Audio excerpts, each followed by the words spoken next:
Bonjour, dans cette vidéo j'aimerais vous parler de l'avantage de l'oxygène, de son utilité pour le corps humain. Alors, l'oxygène, elle rentre en jeu dans la production d'énergie vitale. On l'a détaillé dans plusieurs vidéos et notamment dans le livre gratuit à disposition sur le site internet.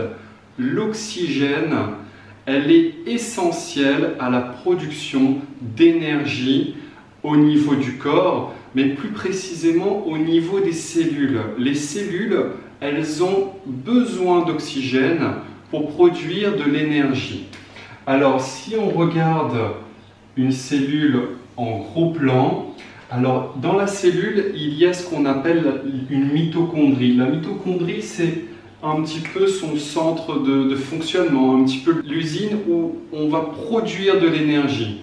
Donc pour son propre fonctionnement cellulaire, mais également pour l'ensemble des cellules du corps humain. Il faut bien comprendre que votre niveau d'énergie cellulaire se traduira par votre niveau d'énergie que vous percevez, vous, dans votre corps. Il faut bien comprendre ce concept-là. Donc au niveau de la mitochondrie, la mitochondrie, la cellule, elle a besoin de deux ingrédients essentiels pour produire de l'énergie.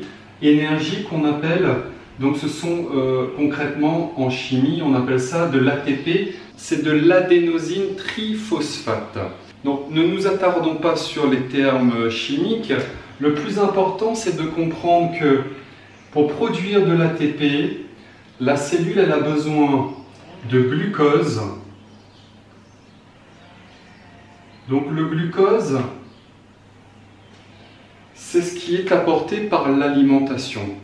Donc la cellule, elle a besoin donc de nourriture physique, d'alimentation, mais elle a besoin pour dégrader ce glucose et le transformer en énergie, elle a besoin d'oxygène. Donc là, je schématise grossièrement, globalement. Mais il y a, pour cette transformation énergétique, il y a énormément de processus chimiques qui rentrent en jeu, notamment la glycolyse, le cycle de Krebs, etc. Mais ce que vous devez retenir, c'est que pour produire de l'énergie, donc ce sont des molécules énergétiques d'ATP, la cellule, elle a besoin d'une part de glucose qui vient de votre alimentation et d'oxygène, donc l'oxygène qui vient de votre respiration. Les deux vont être utilisés pour produire de l'énergie. Dans cette vidéo, vous vous rendez compte de l'extrême importance de l'oxygène pour la production énergétique. Voilà, dans cette vidéo, on a parlé de l'utilité première de l'oxygène.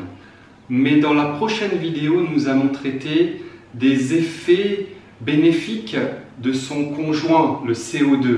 Et vous allez voir, c'est beaucoup plus intéressant. À très vite.